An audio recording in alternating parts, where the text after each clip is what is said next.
유대인들에게는 이자를 받고 돈을 빌려주는 일이 금지되어 있었습니다. 왜 유대인들에게는 이자를 받고 돈을 빌려주는 일이 금지되어 있었을까요? 짐작하셨겠지만 바로 율법에서 금지하고 있기 때문입니다. 그 근거 말씀들부터 함께 한번 보시죠. 출애굽기 22장 25절입니다. 너희가 너희 가운데서 가난하게 사는 나의 백성에게 돈을 구워 주었으면 너희는 그에게 빚쟁이처럼 재촉해서도 안 되고 이자를 받아도 안 된다고 규정하고 있습니다. 그리고 레위기 25장 36절입니다. 그에게서는 이자를 받아도 안 되고 어떤 이익을 남기려고 해서도 안 된다. 너희가 하나님 두려운 줄을 안다면 너희의 동족을 너희의 곁에 데리고 함께 살아야 한다. 여기서 이자를 받으면 안 되는 그는 앞구절에 잘 나와 있으니 함께 한번 보시죠. 35절입니다. 너희 동족 가운데 아주 가난했어도 도저히 자기 힘만으로는 살아갈 수 없는 사람이 너희의 곁에 살면 너희는 그를 돌보아 주어야 한다. 너희는 그를 나그네나 임시 거주자처럼 너희와 함께 살도록 하여야 한다라고 했습니다.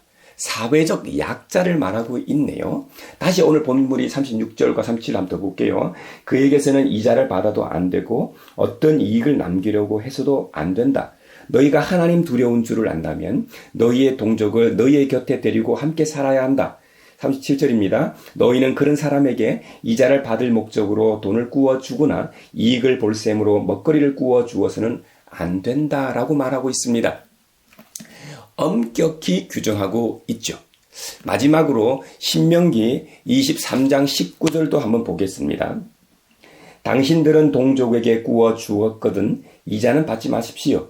돈이든지 곡식이든지 이자가 나올 수 있는 어떤 것이라도 이자를 받아서는 안 됩니다.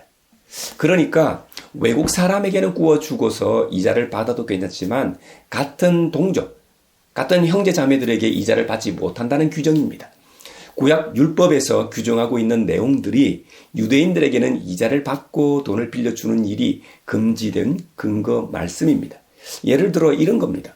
요 며칠 사이에 전 헌법재판관이었던 문영배가 한 말로 인해 일파만파 논쟁이 되고 있습니다.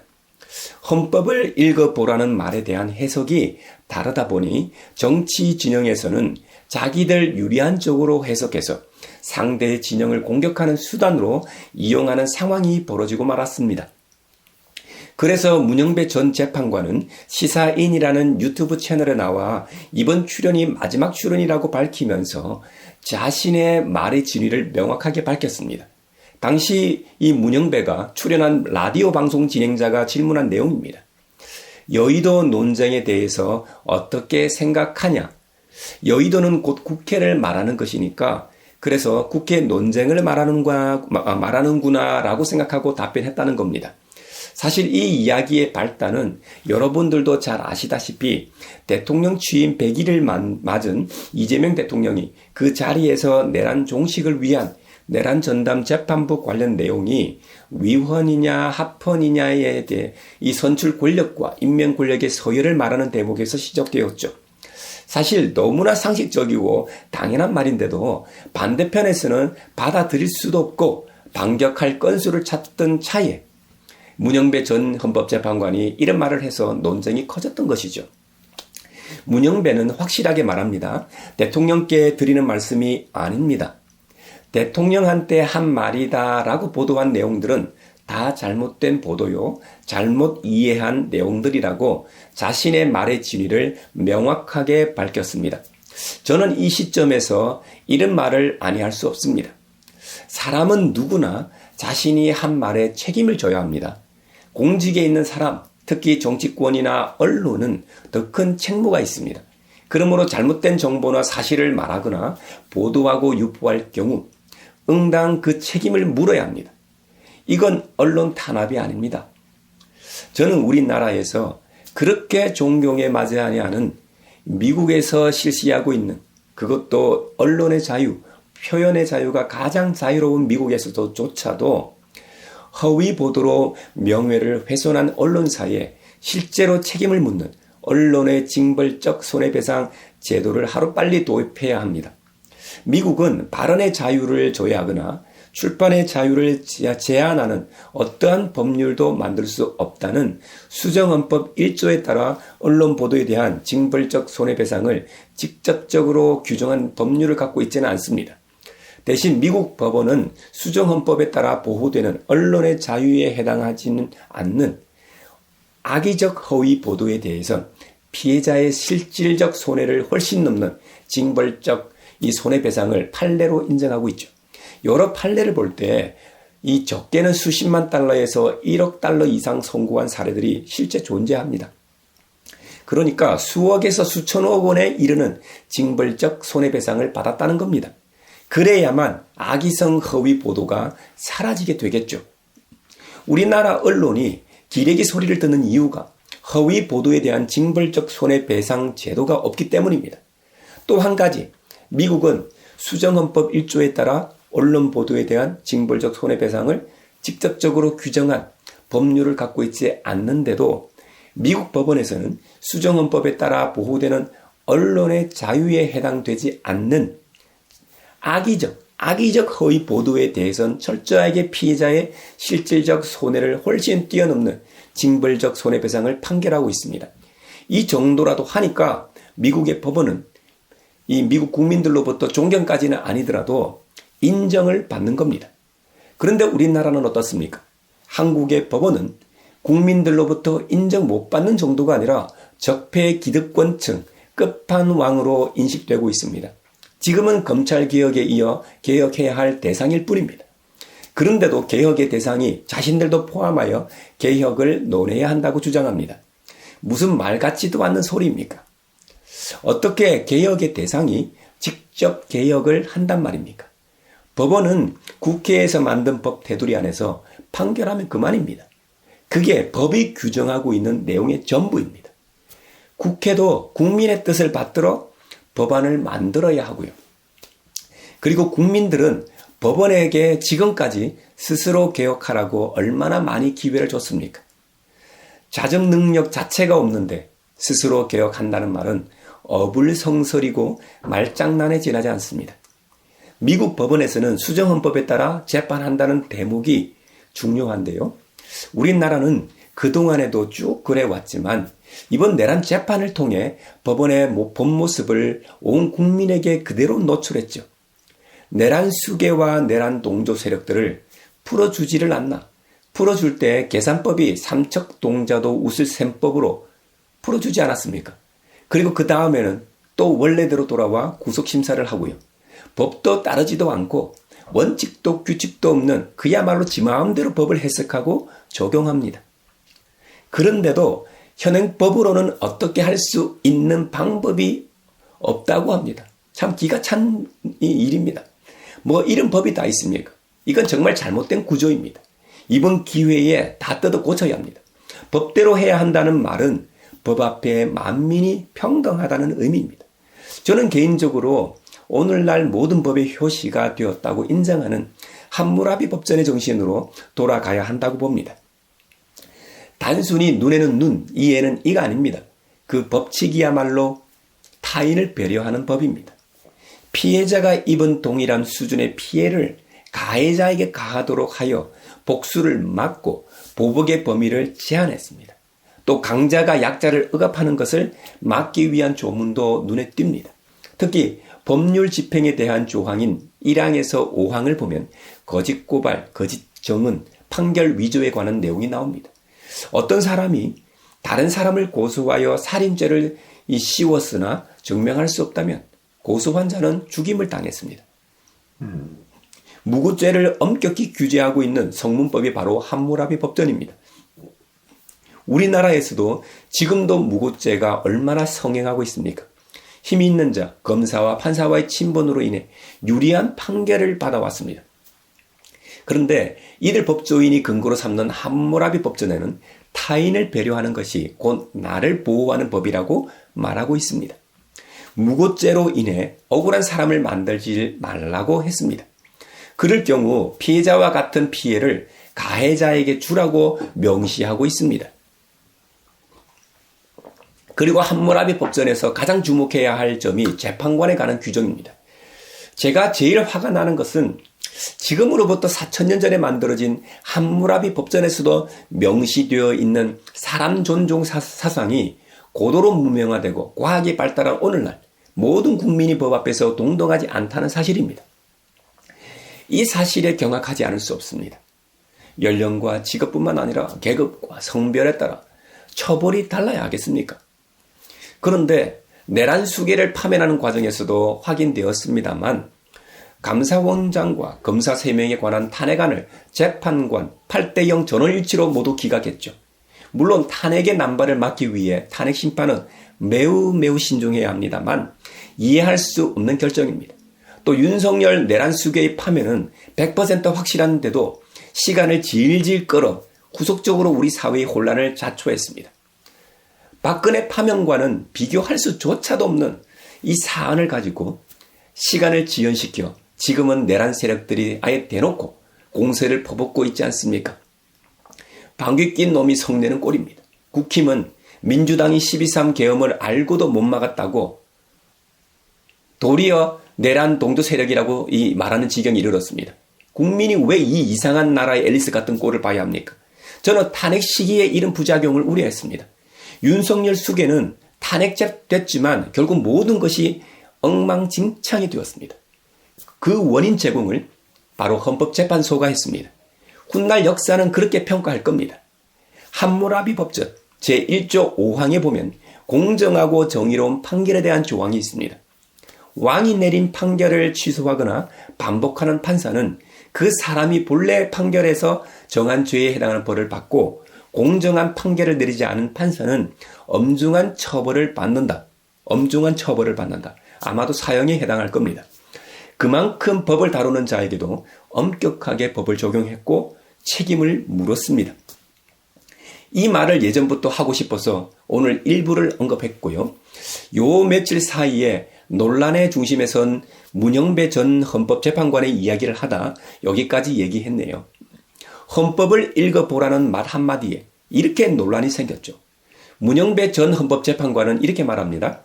같은 말에 대해 서로 다르게 해석하니 결국 헌법재판소로 가지 않겠습니까? 헌법재판소로 가면 헌법을 기준으로 판결하는 곳이기 때문에 헌법을 읽어보라고 한 말이다라고 해명했습니다. 여러분들에게 성경의 말씀의 이해를 돕기 위해 요즘 우리 사회에서 일어나는 이야기로 예화를 들다 보니 좀 길어졌습니다. 헌법 문제는 헌법재판소로 가고 실제로는 공정한 판결이 이루어지고 있지 않지만 공정한 판결이 이루어진다는 전제 하에 일상에서 문제가 발생하면 우리는 법원으로 가서 법에 따라 판결이 이루어집니다. 그 말은 결국 법에 따라 우리가 생활하고 살아간다는 말이 됩니다. 이와 같이 유대인들도 이자를 받고 돈을 빌려주는 일을 금지한 이유는 바로 모세율법에 규정하고 있기 때문입니다. 오늘날 유대인들도 철저히 율법을 지키려고 노력하는데 2000년 전 예수님 당시에는 두말할 필요가 없었습니다. 하지만 이런 용도로 간편하게 이용할 수 있는 기름과 밀을 현물로 빌려줌으로써 많은 사람들이 이 규정을 교묘하게 빠져나갔다고 합니다. 신명기에서는 돈의 이자 외에도 곡물이나 이자를 낼 만한 모든 것의 이자를 받지 말라고 규정하고 있는데도 말입니다. 사람은 참 머리가 좋아요. 선한 데는 어리석고 둔하지만 악한 데는 지혜롭고 어찌나 재빠른지 모릅니다. 놀랄 정도입니다. 청지기가 빈 문서에서 감해준 것은 아마도 주인이 부과한 이자였겠죠. 주인은 밀보다는 더 높은 이자를 매겼습니다. 각각의 빈 문서에서 청지기가 원금, 원래 빌렸던 금액까지 감해주었다면 채무자들은 기뻐했을 겁니다. 주인은 뒤가 구린 자신의 사업 관행을 털어놓지 않고서는 이 청지기에게 책임을 물을 수 없었을 겁니다. 따라서 주인이 그 소식을 들었을 때 청지기의 영리한 조치를 칭찬할 수밖에 없었던 것이죠. 이게 예수님께서 당시 상황을 우회적으로 비꼬아 비유를 드신 이유입니다. 예수님 당시 사회적 배경과 정황을 살펴보았습니다. 다음으로 이 비유의 진정한 의미는 뭘까요? 주인과 청지기에 관한 1세기 유대인의 이야기를 한번 접해본 적이 없다면, 한 번도 접해본 적이 없다면 우리는 그것부터 파악해야 하겠죠. 주인은 하나님입니다. 청지기는 이스라엘입니다. 이스라엘은 하나님께 책임을 지고 그분의 재산을 양도받은 재산 관리인입니다. 하나님의 세상을 비추는 빛이 되어야 했습니다. 그러나 우리가 누가복음에서 보듯이 이스라엘은 이 임무에 실패했습니다. 그래서 해고 위험에 처해 있었던 것이죠. 그렇다면 이스라엘은 어떻게 해야 할까요? 예수님의 지적처럼 이스라엘이 진짜 위기 앞에 놓여 있었다면 하나님의 뜻과는 다르게 바리새인들이 만들고 쌓아 올린 추가 조항을 버리는 것이었습니다. 그러면서도 가능한 많은 새로운 친구를 사귀는 일이었습니다. 이것이 바로 이 세상의 자녀들이 하는 일입니다. 빛의 자녀들, 이스라엘 백성들도 이렇게 해서 이 세상 사람들의 꾀를 배워 자기 세대에 임할 위기에 대처해야 합니다. 그래서 예수님은 돈과 땅을 쌓아두지 말고 그것을 사용해서 가능한 한 많은 친구를 사귀라고 조언하시는 겁니다. 따라서 이 비유는 예수님의 청중의 상황을 아주 구체적으로 파악하시고 하신 말씀임을 알 수 있습니다. 당시 바리새인들이 율법의 규정을 더 단단히 했던 것처럼 오늘날 교회 안에서 서로 부과하는 이 별도의 규제라든지 복음에 덧붙이는 과중한 이 군더더기 규제를 덜어내라고 조언하십니다. 갈수록 그리스도교 2000년 역사에서 주류였던 유럽교회는 쇠퇴하고 제3세기에 있는 새로운 교회들이 성장하고 확장되고 있습니다. 이스라엘처럼 쇠퇴하고 있는 교회들은 무엇을 해야 할까요? 관습의 틀을 벗어나서 생각하고 전통적인 경계선 밖에 있는 새로운 친구를 기꺼이 사귀어야 합니다. 참된 복음의 교제권 안에서 함께 살아가야 합니다. 우리 예수님은 우리가 일상을 살아가면서 생명처럼 여기는 돈을 가지고 비유를 드셨습니다. 돈에 관한 실제적인 가르침을 제시함으로 하나님 나라의 진정한 의미를 설명하고 계십니다. 여러분, 돈은 소유물이 아니라 위탁물입니다. 하나님은 사람들에게 재산을 맡기시면서 그것이 한 개인의 영광이나 영달이 아니라 주님의 영광과 하나님의 자녀들의 복지에 사용되기를 기대하셨습니다. 혹시 여러분 중에 돈을 잘 버는 분이 계십니까? 그 재주로 자신의 부만 들리지 말고 하나님의 다른 백성들과 함께 나누십시오.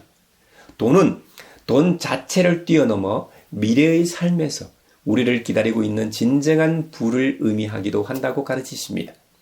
그 부가 무엇인지 짐작하기는 어렵지만 우리가 지금 여기서 성실을 터득한다면 돈과는 다른 방식으로 우리의 소유가 될 참된 부가 있다는 의미입니다. 만약 성실함을 터득하지 못하면 우리는 두 주인 사이에서 분열하게 될 겁니다.